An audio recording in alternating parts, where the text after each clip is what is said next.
नमस्कार दोस्तों, स्वागत आप सभी का आपके अपने चैनल एसवी टीचिंग जोन पर। देखिए दोस्तों, आज हम जनरल साइंस का या फिर केमिस्ट्री का एक टॉपिक करेंगे जिसका नाम है एटम।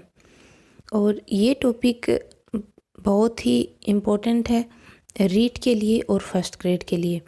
इसमें रीट में भी इससे क्वेश्चन पूछे जाते हैं और फर्स्ट ग्रेड में भी ये सिलेबस में है, तो हम दोनों के लिए ये टॉपिक हमारे लिए बहुत इम्पोर्टेंट रहेगा। तो चलिए देखते हैं, हम इसको शुरू करते हैं। एटम क्या होता है? तो सबसे पहले हमारा यही क्वेश्चन है कि एटम क्या होता है। एटम मतलब परमाणु। परमाणु क्या होता है? परमाणु है क्या? तो देखिए, इसकी डेफिनेशन अगर हमें पूछें तो हम ये बताएंगे कि परमाणु किसी भी पदार्थ का सबसे सूक्ष्मतम कण होता है। कोई भी पदार्थ है, उसका सबसे छोटा, सबसे सूक्ष्म जो कण है उसे हम परमाणु कहेंगे। कहने का मतलब ये है कि इसे अगर हम और डिवाइड करना चाहें, विभाजित करना चाहें, इसके टुकड़े करने चाहें तो वो हम नहीं कर सकते।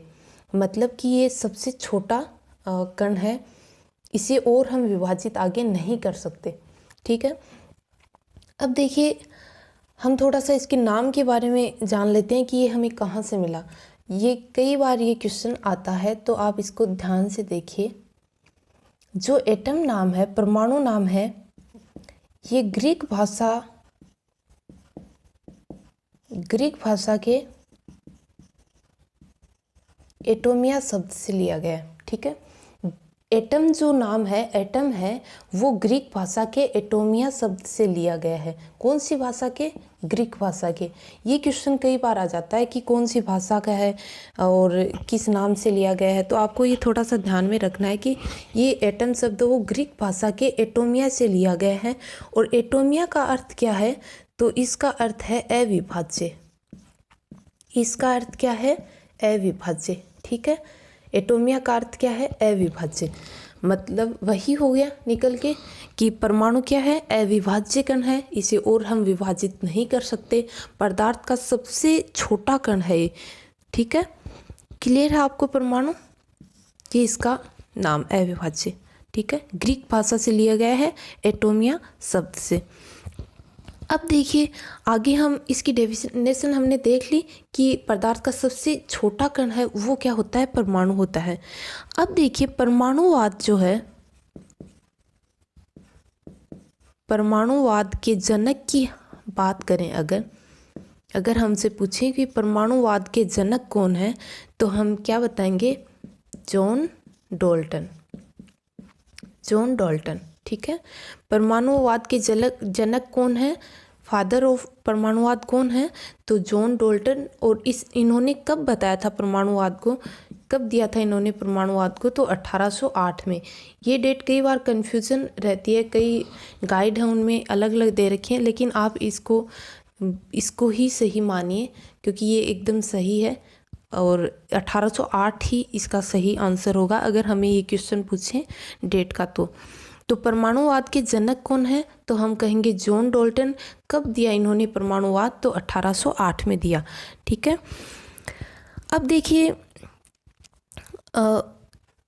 परमाणुवाद के जनक जॉन डाल्टन है, तो हम यही कहेंगे कि परमाणु की सर्वप्रथम जो जानकारी दी वो किन्होंने दी? तो जॉन डाल्टन ने दी। अगर हमें ये पूछें कि परमाणु के बारे में सबसे पहले किसने बताया, परमाणु के बारे में सर्वप्रथम किसने बताया? सर्वप्रथम किसने बताया? तो वो बताया जॉन डाल्टन ने। सबसे पहले परमाणु के बारे में किन्होंने बताया? तो जॉन डाल्टन में। अब देखिए, इतना आपको क्लियर है। इसके बाद देखिए, एक और चीज़ मैं आपको बताऊं कि परमाणु के बारे में सबसे पहले जॉन डाल्टन ने बताया, वैज्ञानिक तौर पे यही है। लेकिन अगर हमें ये पूछें कि भारत में सबसे पहले परमाणु के बारे में किसने बताया, तो हम क्या कहेंगे? महर्षि कणाद। महर्षि कणाद। इन्होंने जॉन डाल्टन से भी बहुत पहले परमाणु के बारे में बता दिया था, लेकिन इनको वैज्ञानिक मान्यता नहीं मिली। ठीक है। इसलिए वैज्ञानिक तौर पे अगर हमें परमाणु का जनक पूछें, नॉर्मली अगर ये क्वेश्चन आए कि परमाणु का जनक कौन है या फिर सर्वप्रथम परमाणु के बारे में किसने जानकारी दी, परमाणुवाद के जनक कौन है, तो हम क्या कहेंगे, जॉन डाल्टन कहेंगे। और हमें ये पूछे कि भारत में वो भारतीय कौन हैं जिन्होंने सबसे पहले परमाणु के बारे में जानकारी दी, तो हम करेंगे महर्षि कणाद। ठीक है, क्लियर है आपको इतना। अब देखिए परमाणु के बारे में हम थोड़ा सा जान लेते हैं। जो जॉन डाल्टन का जो परमाणुवाद का जो सिद्धांत था उसमें उन्होंने कुछ पॉइंट बताए थे, वो पॉइंट क्या हैं, तो देखिए हम ये लिख लेते हैं, परमाणुवाद सिद्धांत के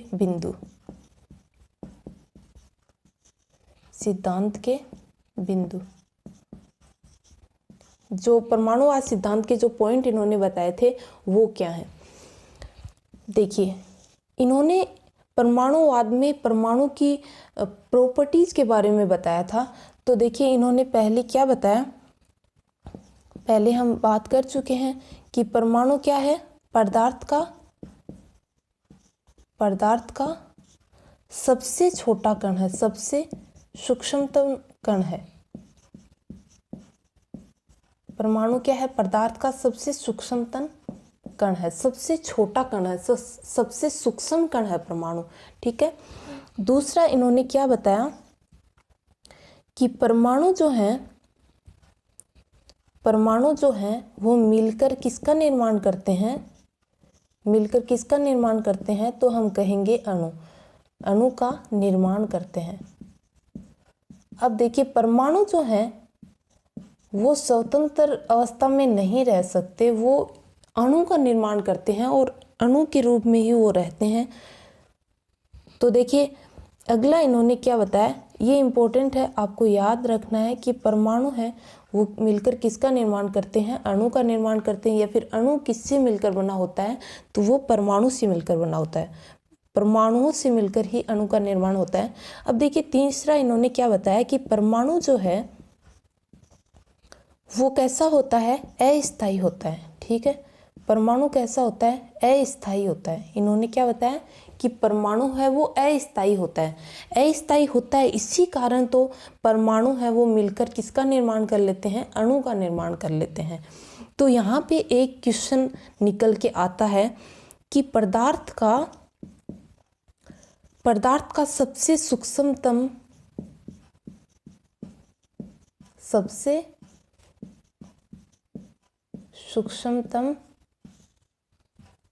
कण, अगर ये हमें पूछे पदार्थ का सबसे सूक्ष्मतम कण, तो हम क्या करेंगे, परमाणु। ठीक है, परमाणु। लेकिन यही हमें पूछे कि पदार्थ का सबसे सूक्ष्मतम स्थायी कण, ये चीज आपको ध्यान रखनी है, स्थायी कण, तो वो क्या होगा, वो होगा अणु। अब देखिए पदार्थ का सबसे सूक्ष्मतम कण तो कौन सा होता है, परमाणु होता है, लेकिन परमाणु क्या होता है, अस्थायी होता है, ये क्या करता है, मिलकर अणु का निर्माण कर लेता है। तो हमें अगर पूछें कि परमाणु का सबसे सूक्ष्मतम किसी भी पदार्थ का सबसे सूक्ष्मतम स्थायी कण कौन सा होगा, तो हम क्या कहेंगे, वो होगा अणु, क्योंकि अणु स्थायी होता है, परमाणु स्थायी नहीं होता। ठीक है, क्लियर है इतना आपको। अब देखिए नेक्स्ट इन्होंने क्या बताया, इसकी फोर्थ प्रॉपर्टी इन्होंने क्या बताई कि परमाणु है ये विभिन्न रासायनिक अभिक्रियाओं में भाग लेते हैं। परमाणु है वो ये विभिन्न रासायनिक अभिक्रियाओं में भाग लेते हैं। ठीक है, जो भी रासायनिक अभिक्रियाएं होती हैं उनमें कौन भाग लेता है, परमाणु उनमें भाग लेता है। ये इन्होंने जॉन डाल्टन ने बताया।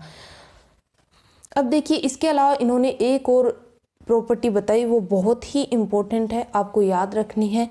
इन्होंने क्या बताया कि परमाणु जो है, एटम जो है, उसको न तो नष्ट किया जा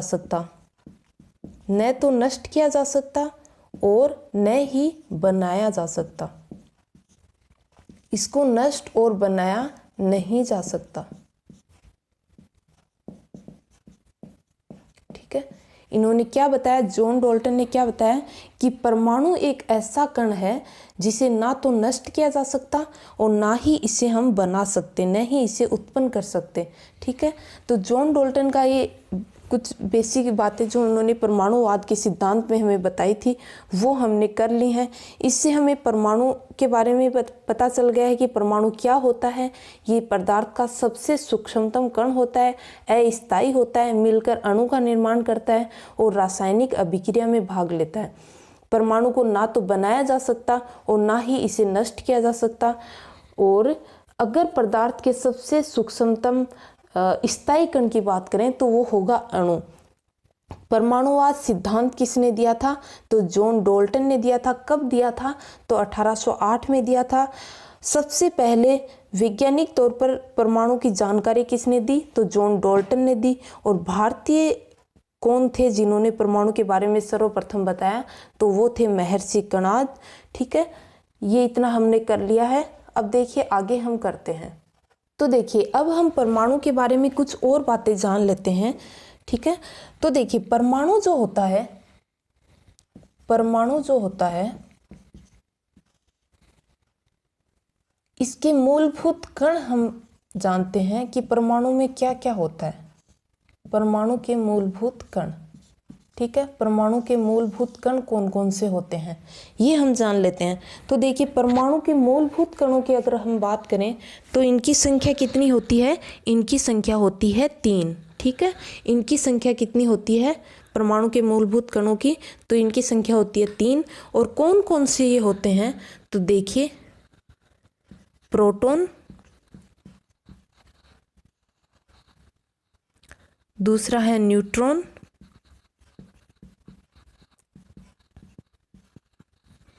तीसरा है इलेक्ट्रॉन। तो देखिए ये परमाणु के मूलभूत कण होते हैं। ठीक है, ये परमाणु के क्या होते हैं, मूलभूत कण होते हैं। इन्हें किससे दर्शाते हैं, न्यूट्रॉन को n से दर्शाते हैं, इलेक्ट्रॉन। ठीक है, ये इनको दर्शाने का तरीका है। अब देखिए परमाणु के मूलभूत कण तो ये 3 होते हैं, लेकिन परमाणु में और भी बहुत सारे कण होते हैं, जैसे मेसोन है, ठीक है, जो नाभिक के स्थायित्व का काम करता है। तो इस तरह से और भी परमाणु में कण होते हैं, लेकिन मूलभूत कण ये 3 ही होते हैं। उनके बारे में जो अलग कण होते हैं उनके बारे में हम आगे पढ़ेंगे। तो देखिए अब प्रोटॉन, न्यूट्रॉन और इलेक्ट्रॉन क्या हैं, इनके बारे में हमें थोड़ा सा जान लेना है। तो देखिए इनके लिए हम एक सारणी बनाते हैं, उससे हम इनके बारे में थोड़ा सा तीनों के बारे में जान लेंगे।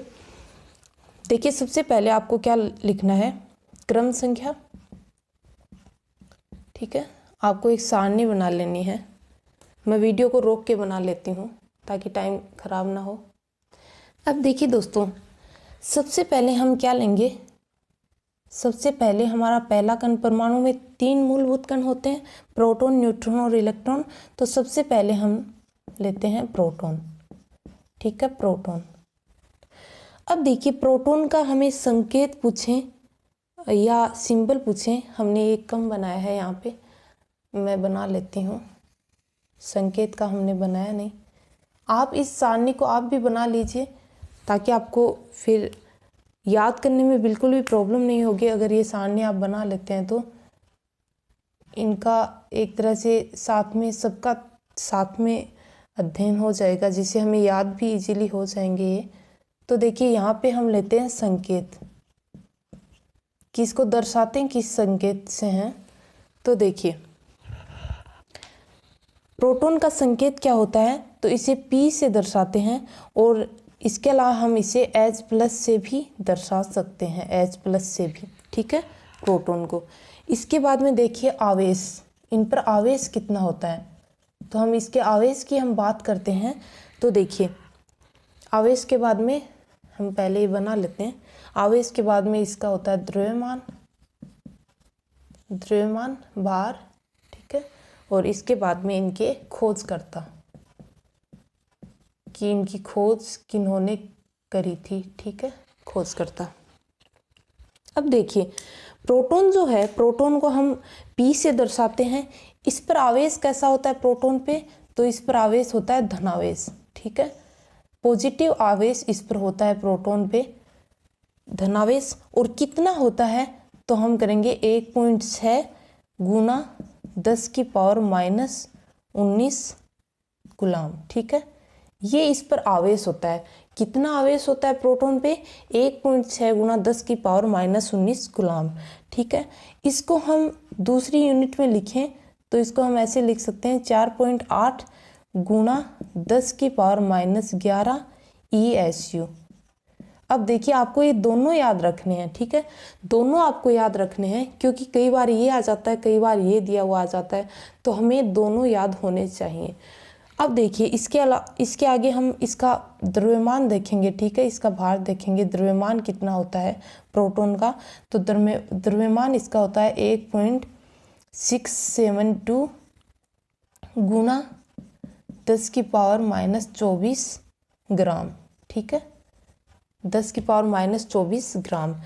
अब देखिए ये ग्राम में है, कई बार किलोग्राम में दिया हुआ आ जाता है, तो हमें किलोग्राम में, अगर हम पहले ये देख लें कि अगर हम ग्राम को अगर किलोग्राम में बदलते हैं तो हमें क्या करना होगा। अगर हम छोटी यूनिट है उससे बड़ी यूनिट बनाते हैं तो हम क्या करते हैं, हम भाग देते हैं, ठीक है, हम भाग देते हैं। अगर हम बड़ी यूनिट से छोटी यूनिट बनाते हैं तो हम गुणा करते हैं, ठीक है। तो देखिए इसका हम अगर इसको हम किलोग्राम में चेंज करेंगे तो क्या होगा, 1.672 गुना 10 की पावर माइनस 27 किलोग्राम। कैसे हुआ, इसमें अगर 1.672 गुना 10 की पावर माइनस 27 जो ग्राम है, इसमें हम 1000 का भाग देंगे 10 की पावर माइनस 10 की पावर 3, ठीक है। 1000 मतलब 10 की पावर 3। ये जब ऊपर आएगी तो ये क्या हो जाएगी, माइनस में हो जाएगी। तो 24 में अगर 3 हम ऐड करेंगे माइनस के तो कितना हो जाएगा, 27। तो देखिए ये हो गया इसका किलोग्राम में, ठीक है। आपको दोनों एक याद रखना है, दूसरा अपने आप निकाल लोगे, ठीक है। अब देखिए इसका एक और होता है दूसरी यूनिट में, तो वो कितना होता है 1.007 AMU। ESU और AMU क्या है ये मैं आपको आगे बताऊंगी, ठीक है। तो कितना होता है इसका 1.007 AMU। अब देखिए इसके खोजकर्ता में कई बार थोड़ा सा कंफ्यूजन रहता है, तो मैं आपको बता दूं कि इसके खोजकर्ता कौन है, गोल्डस्टीन, ठीक है, गोल्डस्टीन। लेकिन अगर ऑप्शन में अगर गोल्डस्टीन ना हो तो हम क्या करेंगे, तो हम करेंगे रदरफोर्ड, तो हम क्या करेंगे रदरफोर्ड, ठीक है। तो आपको ये भी याद रखना है, वैसे सही यही है, अगर दोनों आ जाएं तो आपको यही करना है, लेकिन अगर गोल्डस्टीन ऑप्शन में ना हो तो हमें क्या करना है, रदरफोर्ड, ठीक है। तो प्रोटॉन के बारे में क्लियर है, हो गया। अब देखिए हम नेक्स्ट कर लेते हैं, दूसरा कौन सा होता है, तो परमाणु के मूलभूत कणों में दूसरा कण कौन सा होता है, तो दूसरा हम लेंगे न्यूट्रॉन, न्यूट्रॉन, ठीक है। प्रोटॉन और न्यूट्रॉन कहाँ होते हैं, ये नाभिक के अंदर स्थित होते हैं, और इलेक्ट्रॉन जो हैं वो क्या होते हैं, नाभिक के चारों ओर जो कक्षा हैं उनमें चक्कर लगाते रहते हैं। तो देखिए न्यूट्रॉन का सिंबल क्या है, न्यूट्रॉन को हम किस तरह से दर्शाएंगे, तो इनको छोटे n से हम दर्शाते हैं, ठीक है। अब देखिए न्यूट्रॉन पे आवेश क्या होता है, तो न्यूट्रॉन पे कोई आवेश नहीं होता, ये उदासीन होता है। न्यूट्रॉन की प्रकृति कैसी होती है, उदासीन, मतलब इस पर 0 आवेश होता है, इस पर कोई आवेश नहीं होता। अब देखिए इसका द्रव्यमान कितना होता है, तो आपको इसमें याद करने में बिल्कुल भी दिक्कत नहीं आएगी। इसका द्रव्यमान सेम ही आपको याद करना है, बस प्रोटॉन है उससे थोड़ा सा ज़्यादा है। देखिए इसका 1.672 गुणा 10 की पावर माइनस 24 ग्राम था, ठीक है, और इसका कितना होगा 1.673 ओनली 3 गुणा 10 की पावर माइनस 24 ग्राम। तो बस आपको 2 और 3 इतना ही देखना है, ठीक है। अब देखिए इसको हम अगर किलोग्राम में चेंज करेंगे तो कितना होगा, गुणा माइनस 27 किलोग्राम, यही होगा। ठीक है, यहाँ पे कई बार अगर 4 भी लिखा हुआ आपको मिल जाए तो कंफ्यूज नहीं होना है। अगर 4 भी कई बार आ जाता है तो हमें, अगर 4 मिल जाए तो हम 4 कर लेंगे, हमें कंफ्यूज नहीं होना। ठीक है, अब देखिए इसका अगर हम AMU में देखें तो 1.008 AMU। ठीक है, ये हो जाएगा। क्लियर है आपको? अब देखिए इसके खोजकर्ता कौन है, तो इनमें इसके खोजकर्ता में हमें कोई कंफ्यूजन नहीं है। इसके खोजकर्ता होंगे James Chadwick, James Chadwick, right. अब देखिए नेक्स्ट हम देखते हैं कौन सा, इलेक्ट्रॉन। तो नेक्स्ट हम इलेक्ट्रॉन पे चलते हैं। अब देखिए इसका परमाणु के मूलभूत कण का तीसरा कण कौन सा होता है, इलेक्ट्रॉन। इलेक्ट्रॉन, इलेक्ट्रॉन का सिंबल क्या होता है, आप सभी जानते हैं। इलेक्ट्रॉन को ऐसे दर्शाते हैं, या फिर इसको दर्शाने का एक और तरीका है बीटा माइनस बीटा। ठीक है, इस तरह से भी इसे दर्शाते हैं, लेकिन यही ज़्यादा आता है, हमें यही काम में लिया जाता है। कहीं भी हम देखो यही काम में लेते हैं ये, लेकिन इसका सिंबल है, आपको ये भी ध्यान में रखना है कि इसको इससे भी दर्शाते हैं। ठीक है, अब देखिए जो इलेक्ट्रॉन है उस पे आवेश कौन सा होता है, तो हम जानते हैं कि इलेक्ट्रॉन पे, देखिए इसके सिंबल से हमें पता लग रहा है कि इलेक्ट्रॉन पे कौन सा आवेश होता है, इस पे आवेश होता है ऋण आवेश। कौन सा आवेश होगा इस पे, तो हम कहेंगे इस पे ऋण आवेश होता है। ठीक है, नेगेटिव चार्ज इलेक्ट्रॉन पे रहता है, और कितना रहता है, तो हम करेंगे 1.6 गुना 10 की पावर -19 गुलाम। अब देखिए याद कैसे रहेगा, सेम है। प्रोटॉन, बस आपको प्रोटॉन वाला याद करना है, प्रोटॉन का याद है, इलेक्ट्रॉन का सेम है, बस आपको माइनस लगाना है आगे, और कुछ नहीं करना है। ठीक है, ओनली आगे आपको माइनस लगाना है, क्योंकि देखिए ये पॉजिटिव है, ये नेगेटिव है, तो पॉजिटिव में हमें प्लस लिखने की जरूरत नहीं होती है, अपने आप ही प्लस है। ठीक है, और नेगेटिव है तो यहाँ पे हम माइनस लगा देंगे, बाकी सेम। ठीक है, अब देखिए अगर हम इसका ESU में करें तो -4.8 गुना 10 की पावर -11 ESU। ठीक है, ESU आपको दिखाई नहीं दे रहा है, थोड़ा सा ये हो गया। ठीक है, क्लियर है। अब देखिए इसका द्रव्यमान कितना होता है, तो इसका द्रव्यमान हम देखते हैं, तो इलेक्ट्रॉन का द्रव्यमान होता है 9.1 गुना 10 की पावर 28 ग्राम, 10 की पावर 28 ग्राम, -28 ग्राम। ठीक है, ये इलेक्ट्रॉन का क्या होता है, द्रव्यमान होता है। आपको याद रखना है द्रव्यमान है उनमें देखिए सभी में 10 की पावर जो है वो माइनस में है, इस तरह से आप याद कर सकते हैं। अगर इसका द्रव्यमान आपको याद है तो इसका अपने आप याद हो जाएगा, इसका आवेश अगर आपको याद है तो इलेक्ट्रॉन का अपने आप याद हो जाएगा। तो इसमें इतना नहीं, आप इसको थोड़ा सा ऐसे करेंगे तो ये याद हो जाएगा, बस 1-2 बार आप इसको अच्छे से देखेंगे तो याद हो जाएगा। अब देखिए इसका ग्राम में है तो किलोग्राम में हम चेंज करेंगे तो क्या होगा, -31 किलोग्राम। ठीक है, क्लियर है। अब देखिए खोजकर्ता कौन है इसके, तो खोजकर्ता इसके हैं जे थॉमसन। इसके खोजकर्ता कौन है, तो हम कहेंगे जे थॉमसन इसके खोजकर्ता हैं। ठीक है, इलेक्ट्रॉन के खोजकर्ता कौन है, जे थॉमसन। न्यूट्रॉन के खोजकर्ता कौन है, जेम्स चैडविक। और प्रोटॉन के खोजकर्ता कौन है, गोल्डस्टीन। अगर गोल्डस्टीन ऑप्शन में ना हो तो हम क्या करेंगे, रदरफोर्ड। ठीक है, इतना आपको क्लियर है। तो चलिए आगे देखते हैं हम। अब देखिए मैं आपको कुछ और बातें इसके बारे में बताती हूँ, प्रोटॉन, इलेक्ट्रॉन और न्यूट्रॉन के बारे में। तो देखिए दोस्तों, जो हमारा इलेक्ट्रॉन है, इलेक्ट्रॉन के खोजकर्ता की अगर हम बात करें, इलेक्ट्रॉन के खोजकर्ता, तो वो हमने अभी अभी किया है कि इलेक्ट्रॉन के खोजकर्ता कौन है, तो हम बताएंगे जे थॉमसन। ठीक है, जे थॉमसन। लेकिन अगर हमें पूछ ले कि इलेक्ट्रॉन है उसका नामकरण किसने किया, इलेक्ट्रॉन का नामकरण किसने किया, इलेक्ट्रॉन को इलेक्ट्रॉन ये नाम किसने दिया, तो इनको नाम दिया था स्टोनी नामक वैज्ञानिक ने, स्टोनी ने। ठीक है, आपको ये कुछ चीज़ें हैं ये याद रखनी है।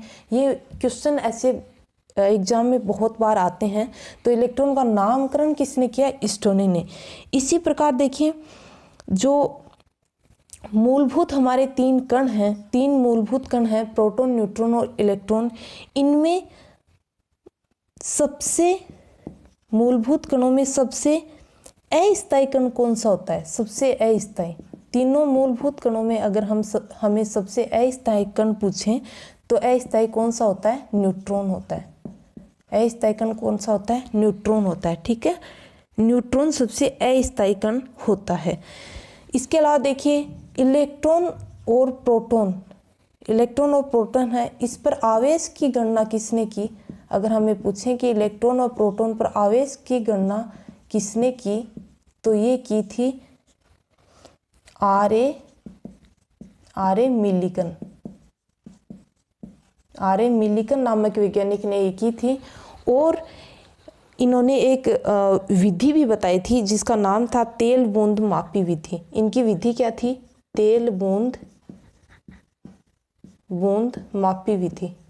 आर.ए. मिलिकन है, इनकी एक विधि भी थी जो थी तेल बूंद मापी विधि नाम से।